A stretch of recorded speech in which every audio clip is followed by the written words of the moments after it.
La bomba que no explotó. Fabian von Schlabrendorff.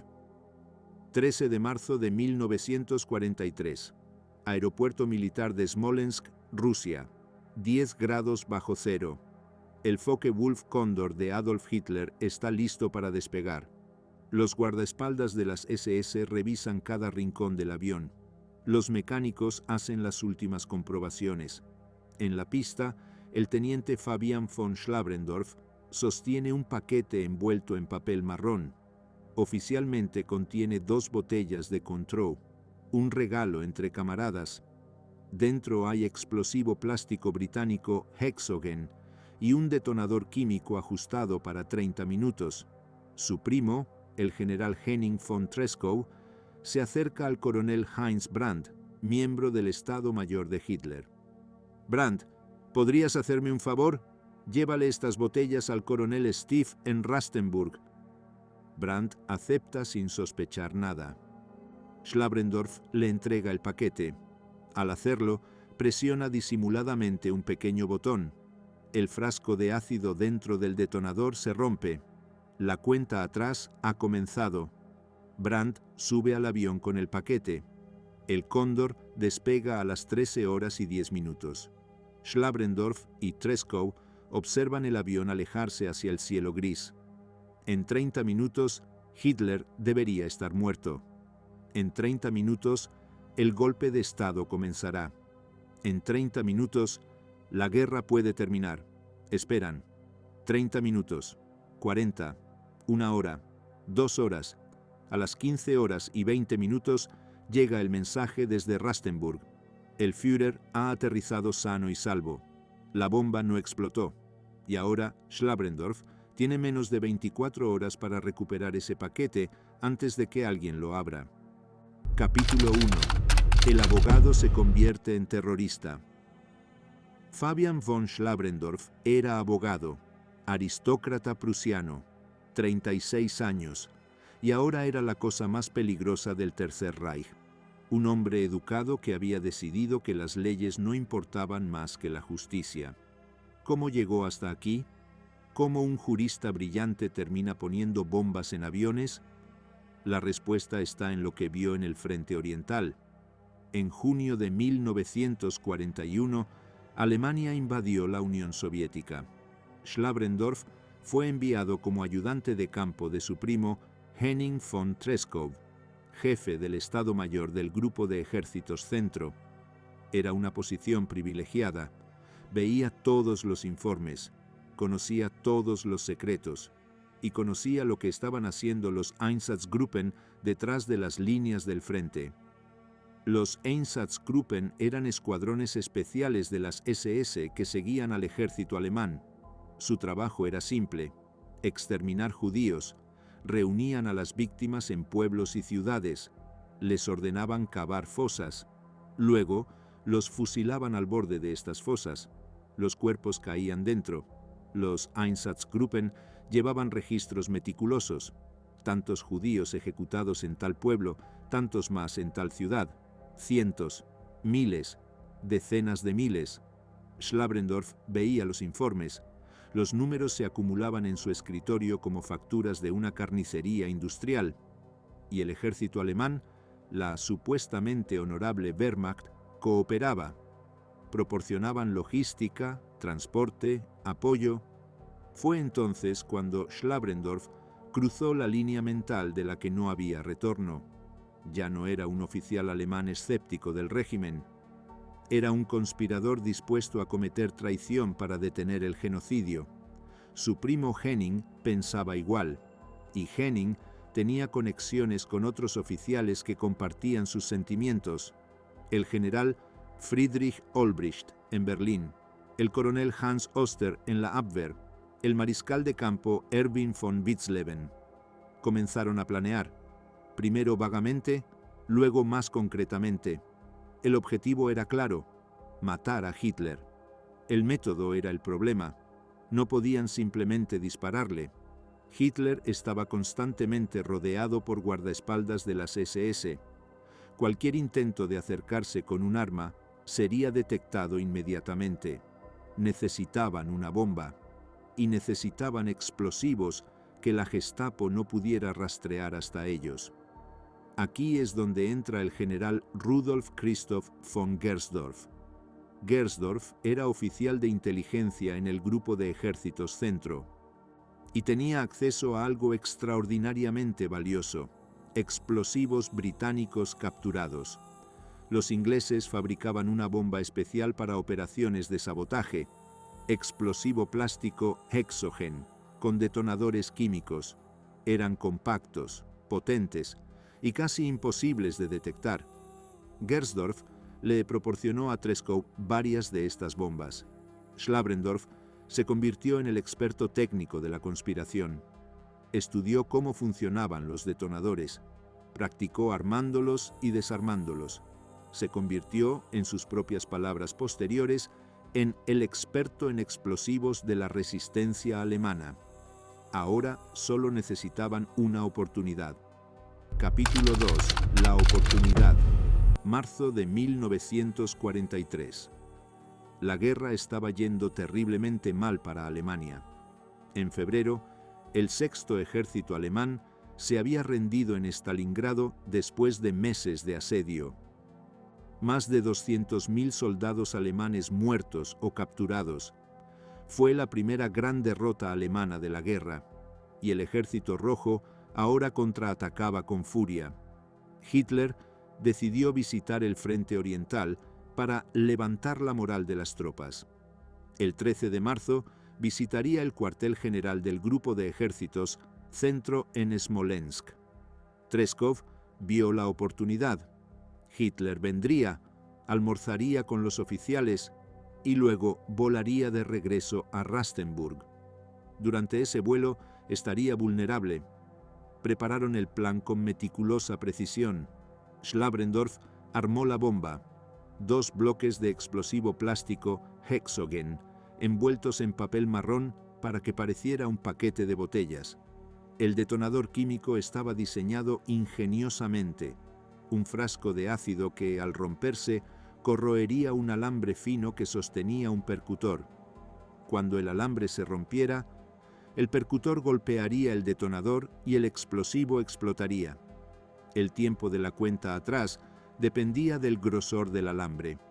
Schlabrendorff eligió un alambre que debería dar aproximadamente 30 minutos, suficiente para que el avión despegara y estuviera en pleno vuelo. El 13 de marzo amaneció frío y despejado. Hitler llegó al mediodía. Almorzó con los oficiales del Grupo de Ejércitos Centro. La comida fue tensa. Hitler estaba furioso por Stalingrado. Culpaba a sus generales por la derrota. Gritaba sobre la incompetencia del Estado Mayor. Treskov y Schlabrendorff esperaron pacientemente a que terminara el almuerzo. Luego, mientras Hitler se preparaba para partir, Treskov ejecutó su parte del plan. Se acercó al coronel Brandt con una sonrisa cordial. «Brandt, mi querido amigo, ¿podrías hacerme un favor? Le debo unas botellas de Cointreau al coronel Steve en Rastenburg. ¿Serías tan amable de llevárselas en el avión?» Era perfectamente plausible.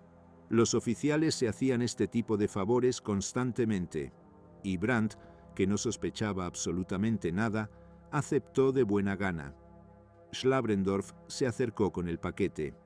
Este era el momento más peligroso. Si alguien decidiera abrir el paquete para inspeccionarlo, todo terminaría inmediatamente, pero nadie lo hizo. Los guardaespaldas de las SS ya habían revisado el avión. Un paquete de botellas no parecía amenazante. Mientras le entregaba el paquete a Brandt, Schlabrendorff presionó el pequeño botón metálico escondido en un extremo. Sintió el ligero crujido del frasco de ácido rompiéndose dentro. El detonador estaba activado. Brandt tomó el paquete y subió al Cóndor. El paquete fue colocado en la bodega de carga en la parte trasera del avión. El Cóndor despegó a las 13:10. Treskov y Schlabrendorff regresaron al cuartel general y esperaron. Todo estaba fuera de sus manos ahora. El golpe de Estado estaba listo. El general Olbricht, en Berlín, estaba preparado para activar la operación Flash en cuanto llegara la noticia de la muerte de Hitler. Las unidades leales marcharían sobre los centros de poder nazi. El mariscal de campo von Witzleben asumiría el mando supremo de la Wehrmacht. Esperaron. Los minutos se arrastraban con lentitud insoportable. 13:30. El avión debería estar sobre Bielorrusia. La bomba debería explotar en cualquier momento. 13:40. Nada. 14 horas. Nada. 14:30. El avión debería estar aterrizando pronto. 15 horas.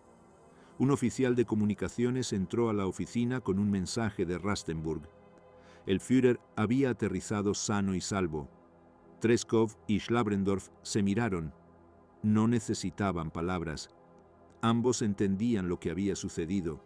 La bomba había fallado. Y ahora enfrentaban un problema aún más aterrador. El coronel Brandt tenía en su poder un paquete que, cuando lo abriera, revelaría una bomba británica con un detonador activado. Capítulo 3. La misión imposible. Schlabrendorf tenía que actuar inmediatamente. Llamó por teléfono al coronel Brandt en Rastenburg. Intentó sonar casual, como si nada fuera de lo ordinario hubiera sucedido. Brandt, ha habido un error terrible. Ese paquete que te di contiene las botellas equivocadas. ¿Podrías por favor no abrirlo?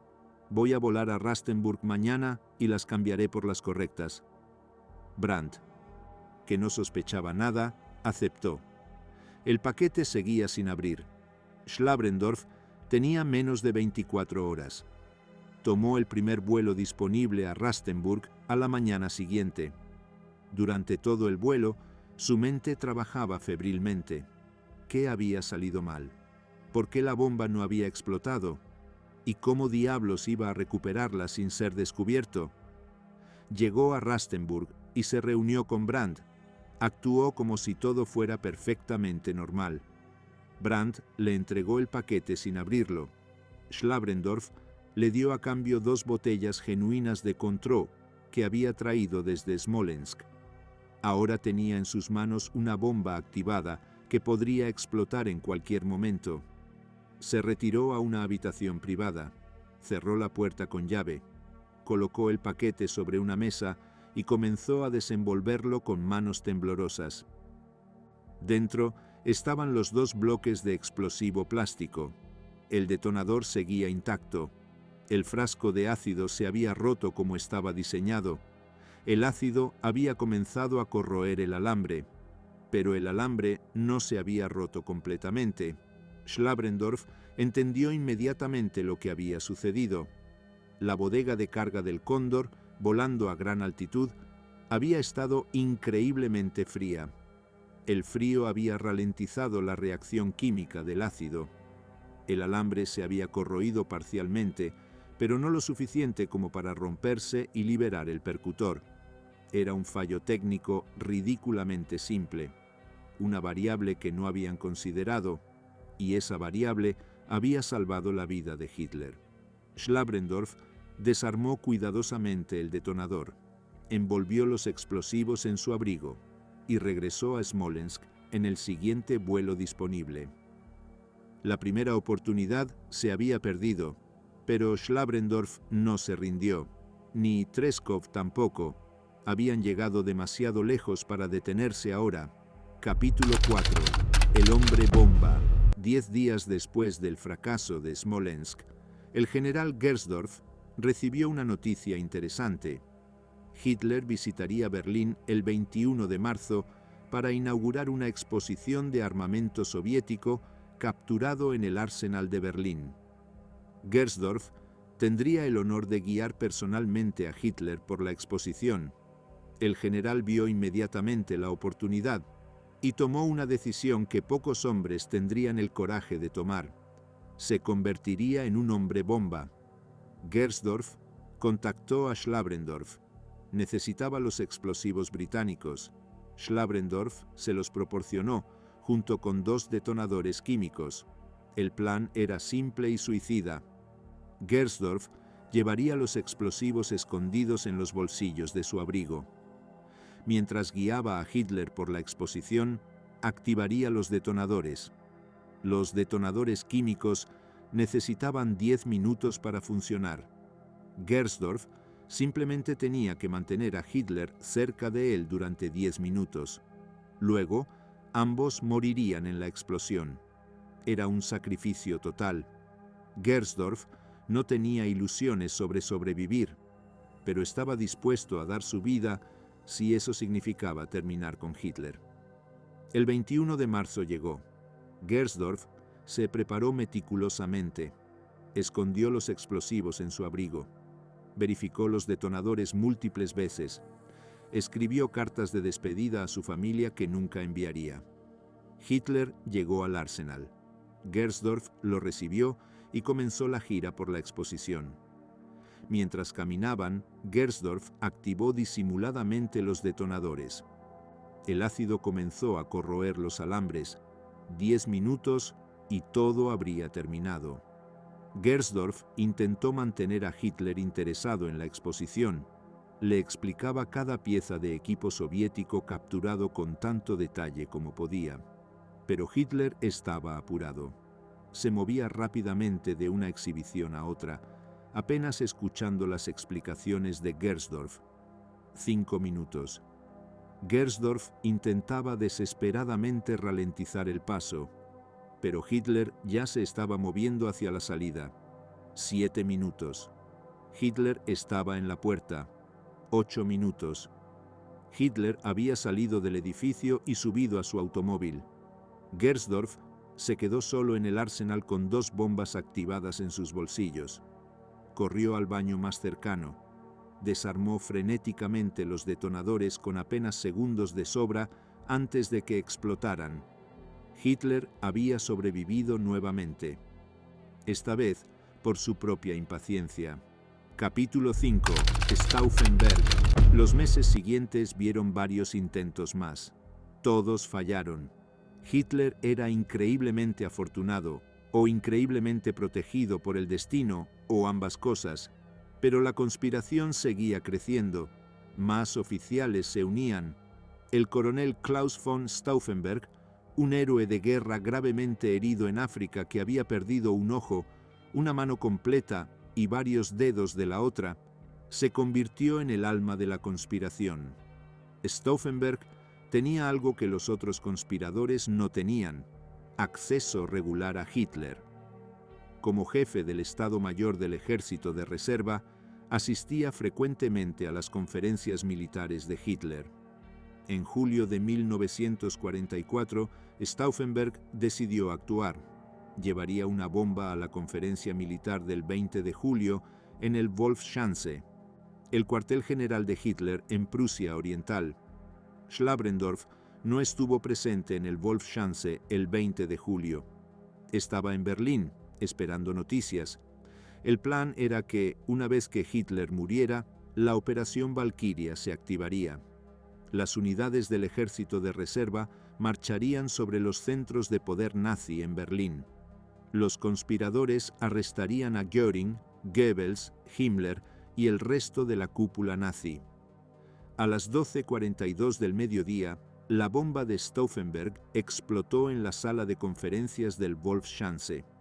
Stauffenberg, que había salido de la sala momentos antes, vio la explosión desde la distancia. Estaba convencido de que nadie podría haber sobrevivido a eso. Subió a un avión y voló de regreso a Berlín para liderar el golpe. Pero Hitler había sobrevivido. Alguien había movido el maletín de Stauffenberg al otro lado de una pesada pata de mesa de roble. La mesa había absorbido gran parte de la explosión. Hitler sufrió solo heridas menores. Para la noche del 20 de julio, el golpe había fracasado completamente. Stauffenberg fue ejecutado esa misma noche en el patio del Wendler-Block. Los otros conspiradores principales fueron arrestados y la Gestapo comenzó a desenredar la red de la conspiración. Capítulo 6. La captura.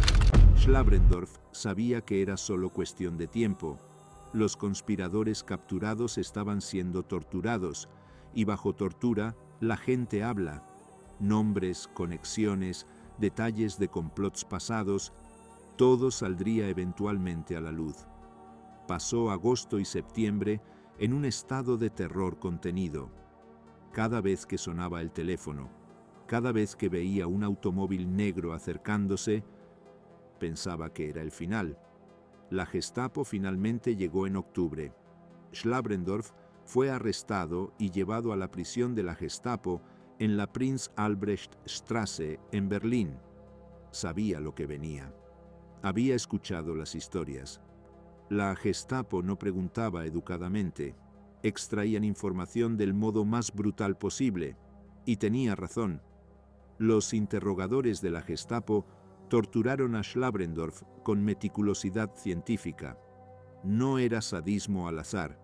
Era tortura cuidadosamente calibrada, diseñada para romper la voluntad de una persona mientras se mantenía lo suficientemente consciente como para proporcionar información útil. Le encadenaron los brazos detrás de la espalda. Le colocaron tornillos con púas que perforaban sus dedos. Cuando eso no fue suficiente, lo ataron a un armazón de cama con la cabeza envuelta en una manta mientras le inyectaban agujas en la piel. Querían saber todo sobre el atentado de Smolensk. Querían nombres de otros conspiradores. Querían cada detalle de cada plan. Schlabrendorff no les dijo nada. No porque fuera particularmente heroico. Bajo esa cantidad de dolor, cualquier hombre hablaría eventualmente. Schlabrendorff se mantuvo en silencio porque sabía algo que sus torturadores no sabían. Ya tenían la mayoría de la información. Los otros conspiradores, bajo tortura, ya habían revelado los planes generales. Si Schlabrendorff confirmaba esos detalles, estaría sellando su sentencia de muerte. Así que negó todo. Admitió conocer a Treschow, lo cual era innegable, ya que era su primo y su superior directo. Pero negó cualquier conocimiento de conspiraciones. El paquete de Smolensk, insistió, realmente contenía botellas de Cointreau. Nunca supo que hubiera una bomba. Era una historia ridícula. Nadie la creía. Pero sin una confesión directa y sin testigos vivos que pudieran contradecirlo, Treskov se había suicidado, Gersdorff había sobrevivido pero negaba todo. La Gestapo no podía construir un caso absolutamente sólido.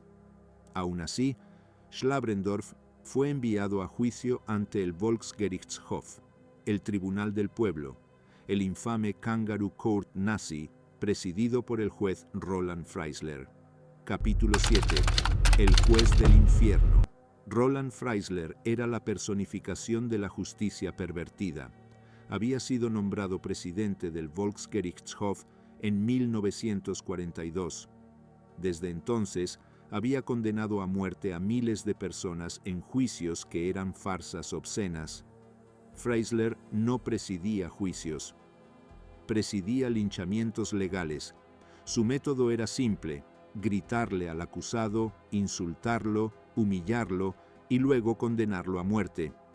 Todo era filmado por orden de Hitler, que disfrutaba viendo las grabaciones. Los conspiradores del 20 de julio fueron procesados en tandas. Freisler los humillaba con sadismo particular. Les obligaban a presentarse ante el tribunal con ropa varios talles más grande, sin cinturones ni tirantes, de modo que tenían que sostener sus pantalones con las manos durante todo el juicio, mientras Freisler les gritaba. El juicio de Schlabrendorff estaba programado para el 3 de febrero de 1945. Schlabrendorff fue llevado a la sala del tribunal. Freisler estaba allí, con su toga roja, su rostro contorsionado en una mueca de furia perpetua. El expediente de Schlabrendorff estaba sobre el estrado. El juicio comenzó. Freisler comenzó su actuación habitual: gritos, insultos, acusaciones. Schlabrendorff respondía con calma, negando los cargos. Esto enfureció aún más a Freisler. «Usted es un traidor», gritó Freisler. «Voy a enviarlo directamente al infierno». Schlabrendorff, mostrando un coraje extraordinario, respondió con calma: Con gusto le permito ir delante. La sala quedó en silencio. Nadie le hablaba así a Freisler. Los guardias de las SS se tensaron, esperando órdenes para golpear a Schlabrendorff. Pero antes de que Freisler pudiera responder, las sirenas de ataque aéreo comenzaron a sonar. Era mediodía. Los bombarderos aliados estaban sobre Berlín. Las bombas comenzaron a caer. El personal del tribunal corrió hacia los refugios antiaéreos, pero Freisler, en su arrogancia, se negó a evacuar inmediatamente. Se quedó en la sala del tribunal, sosteniendo el expediente de Schlabrendorff. Fue su último error. Una bomba impactó el edificio. El techo se derrumbó. Una columna de concreto cayó directamente sobre Roland Freisler, aplastándolo instantáneamente. Cuando rescataron su cuerpo de los escombros, todavía sostenía el expediente de Schlabrendorff en su mano. Capítulo 8. El milagro. Con Freisler muerto, el sistema judicial nazi entró en caos. El Volksgerichtshof necesitaba un nuevo presidente. Los juicios pendientes fueron pospuestos. El sucesor de Freisler fue Harry Hafner, un juez menos dramático y más meticuloso. Hafner revisó el expediente de Schlabrendorff y llegó a una conclusión sorprendente. No había pruebas suficientes para una condena. Sí, Schlabrendorff había entregado un paquete a Brandt. Sí, ese paquete aparentemente contenía una bomba, pero sin una confesión, sin testigos directos, sin evidencia física, el explosivo había sido destruido hacía mucho tiempo, el caso era circunstancial. En condiciones normales, esto no habría importado. El Volksgerichtshof condenaba a personas con evidencia mucho menos sólida. Pero en marzo de 1945, el Tercer Reich estaba colapsando. Los aliados occidentales habían cruzado el Rin. Los soviéticos estaban a 100 kilómetros de Berlín. El régimen nazi tenía preocupaciones más urgentes que procesar a un conspirador cuyo caso era técnicamente débil. Harry Hafner absolvió a Fabian von Schlabrendorff por falta de pruebas. Era un milagro legal. Schlabrendorff era el único conspirador importante del 20 de julio que había sido arrestado, torturado, llevado a juicio ante el Volksgerichtshof y absuelto. Pero la absolución no significaba libertad. Las SS tenían órdenes directas de Heinrich Himmler. Todos los conspiradores del 20 de julio debían ser ejecutados, independientemente de lo que dijeran los tribunales. Schlabrendorff fue transferido de la prisión de la Gestapo al campo de concentración de Flossenbürg, donde los nazis estaban ejecutando a los últimos conspiradores. El 9 de abril de 1945, varios prisioneros destacados fueron ejecutados en Flossenbürg. El almirante Wilhelm Canaris, antiguo jefe de la Abwehr, el general Hans Oster, el primer conspirador, el pastor Dietrich Bonhoeffer y Hans von Dohnanyi, el cuñado de Bonhoeffer. Schlabrendorff esperaba ser el siguiente, pero el destino intervino una vez más. Los guardias de las SS que iban a ejecutarlo recibieron órdenes de evacuar el campo. El ejército americano se estaba acercando. En el caos de los últimos días del Tercer Reich, Schlabrendorff fue trasladado de un campo a otro sin que nadie se molestara en ejecutarlo. El 4 de mayo de 1945, las tropas americanas liberaron el campo donde Schlabrendorff estaba detenido. Fabian von Schlabrendorff había sobrevivido. Contra todas las probabilidades, contra la Gestapo, contra la tortura, contra Freisler, contra las SS, había sobrevivido. Epílogo. El guardián de la justicia. Después de la guerra, Schlabrendorff regresó a su profesión original, abogado, pero ya no era el joven jurista idealista de antes de la guerra. Era un hombre que había visto cómo las leyes podían ser pervertidas, cómo la justicia podía ser corrompida, cómo un régimen criminal podía usar el lenguaje de la legalidad para cometer las mayores atrocidades, y estaba determinado a asegurarse de que nunca volviera a suceder en Alemania. Schlabrendorff se convirtió en uno de los testigos clave en los juicios de posguerra. Testificó sobre los crímenes que había presenciado en el Frente Oriental. Proporcionó evidencia sobre la complicidad del ejército alemán en el genocidio. Ayudó a documentar la historia de la resistencia alemana contra Hitler. En 1967, fue nombrado juez del Tribunal Constitucional Federal de Alemania, el Bundesverfassungsgericht, la Corte Suprema de la República Federal de Alemania. Era un puesto de enorme responsabilidad. El Tribunal Constitucional era el guardián de la democracia alemana, el organismo que aseguraba que las leyes cumplieran con la Constitución, que protegía los derechos fundamentales, que impedía que el Poder Ejecutivo abusara de su autoridad. Schlabrendorff sirvió en el Tribunal Constitucional durante 8 años, desde 1967 hasta 1975. Durante ese tiempo, participó en algunas de las decisiones más importantes de la Alemania de posguerra, ayudando a establecer los principios legales que definirían la nueva democracia alemana. El hombre que una vez había colocado bombas en aviones, ahora era uno de los guardianes supremos de la ley alemana. El terrorista se había convertido en juez, y nadie podía cuestionar su derecho a ese puesto, porque Fabian von Schlabrendorff había demostrado, de la manera más dramática posible, que entendía la diferencia entre la ley y la justicia. Había aprendido esa lección en el Frente Oriental, cuando vio cómo las leyes nazis legalizaban el asesinato en masa.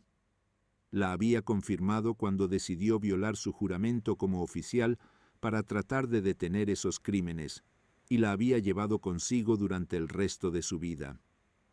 Fabian von Schlabrendorff murió el 3 de septiembre de 1980 en Wiesbaden, a los 73 años de edad. Había vivido 35 años más que el régimen que intentó destruirlo. En su lápida podría haberse escrito muchas cosas: abogado, oficial, conspirador, juez. Pero quizás la descripción más precisa sería simplemente esta: un hombre que entendió que hay momentos en la historia donde la lealtad a la ley significa traicionar a la justicia, y la lealtad a la justicia significa traicionar a la ley, y tuvo el coraje de elegir la justicia. Fin.